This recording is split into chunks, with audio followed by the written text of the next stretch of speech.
டக்குன்னு ஒரு chicken gravy பண்ணலாமா? இதுக்கு மிக்ஸி ஜாரில் பூண்டு, இஞ்சி, சின்ன வெங்காயம் 4-5, ஒரு பச்சை மிளகாய் போட்டு அரைச்சி எடுத்துக்கலாங்க. குக்கரில் நல்லெண்ணெய் விட்டு ஹோல் ஸ்பைசஸ் சேர்த்துட்டு 2 பெரிய வெங்காயத்தை குட்டி குட்டியாக கட் பண்ணி சேர்த்துட்டு கருவேப்பிலை சேர்த்து நல்லா வதக்கிக்கலாங்க. இது கூட அரைச்சி வச்சுட்டுருக்க விழுதை சேர்த்து பச்சை வாசனை போகிற வரைக்கும் நல்லா வதக்கிட்டு நம்ம எடுத்து வச்சுட்டுருக்க சிக்கனை சேர்த்து வதக்கிக்கலாங்க. அதுக்கப்புறம் மஞ்சத்தூள், மிளகாத்தூள், கலருக்காக காஷ்மீரி மிளகாத்தூள், தனியாத்தூள், கரம் மசாலா தூள், கொஞ்சம் சீரகத்தூள், உப்பு இது எல்லாத்தையும் போட்டு நல்லா வதக்கிக்கலாங்க. 2 பெரிய தக்காளியை நான் எடுத்து அரைச்சி வச்சிட்ருக்கேன். இப்போ நான் அதை இதில் சேர்த்துக்கலாங்க. அதுக்கப்புறம் கொஞ்சம் இது வதங்கினதுக்கப்புறம் தயிர் சேர்த்துக்கலாங்க. இதிலையே தேவையான அளவு தண்ணி வந்துட்டதுனால நான் தண்ணி எதுவும் சேர்க்காமல் குக்கரை மூடி 2 விசில் விட்டு எடுக்க போகிறேங்க.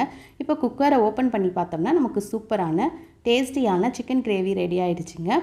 இது நமக்கு சப்பாத்தி கூடையும் ரைஸ் கூடையும் வச்சு சாப்பிட்றதுக்கு சூப்பராக இருக்கும். நல்லா வெந்திருக்கு. நீங்களும் ட்ரை பண்ணி பாருங்கள். தேங்க்ஸ் ஃபார் வாட்சிங். இந்த வீடியோ பிடிச்சிருந்தா லைக் பண்ணுங்கள், ஷேர் பண்ணுங்கள், சப்ஸ்கிரைப் பண்ணுங்கள்.